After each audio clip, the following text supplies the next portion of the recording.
Bonjour, bienvenue sur cette nouvelle capsule de physique-chimie sur le thème des forces. Dans cette capsule, nous allons voir que les actions mécaniques pourront être modélisées par une force et représentées par une flèche. Alors tout d'abord, quelques rappels sur les actions mécaniques. Nous avons vu dans une capsule précédente, intitulée Action et interaction, que lorsqu'un objet agissait sur un autre objet, il y avait celui qui exerce l'action, qui est l'acteur, et celui qui subit ou reçoit l'action, qu'on appelle le receveur. Nous avons vu également qu'il existait deux types d'actions mécaniques, les actions de contact et les actions à distance.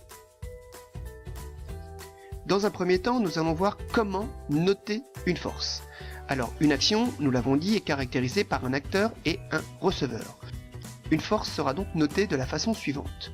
D'abord, nous indiquerons un grand F, qui nous rappelle le mot force, et ensuite nous indiquerons en indice, c'est-à-dire en petit dessous droite, le nom de l'acteur, suivi du nom du receveur.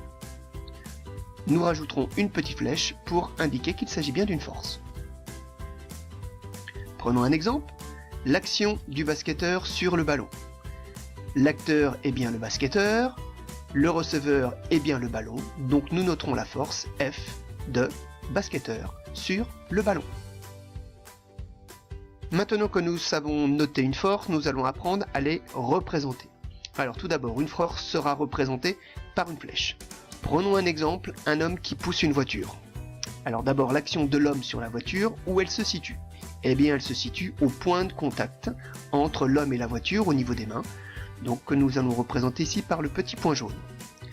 Ensuite, cet homme pousse dans une certaine direction. Alors attention, une direction ce n'est pas un sens, une direction c'est une droite. Ici, l'homme pousse la voiture suivant une droite horizontale. Nous avons bien sûr un sens, parce que pour une direction nous avons toujours deux sens. Dans notre cas, c'est bien vers la droite. Ensuite, il nous reste à représenter l'intensité de la force. Pour cela, nous allons tracer une flèche qui sera proportionnelle à l'intensité de cette force.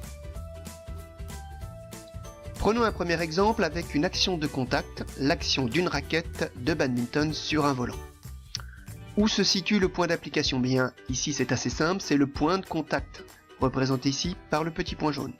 La direction, eh bien lorsque la raquette va taper dans le badminton, la direction est plutôt une droite oblique, représentée ici en pointillé.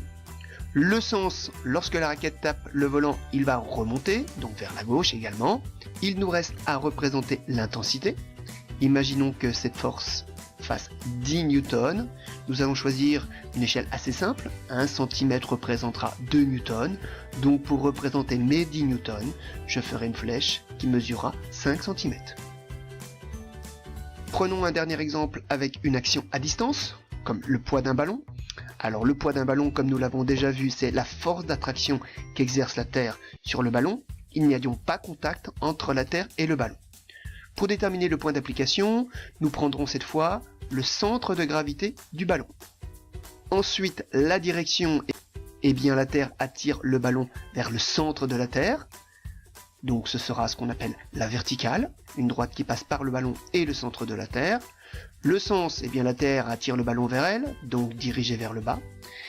Et pour l'intensité, si celle-ci fait 2 newtons, nous prendrons l'échelle 1 cm représente 1 newton et nous pourrons tracer ensuite la flèche qui mesurera 2 cm. Voilà, c'est la fin de cette capsule vidéo. Merci de l'avoir suivi et à très bientôt.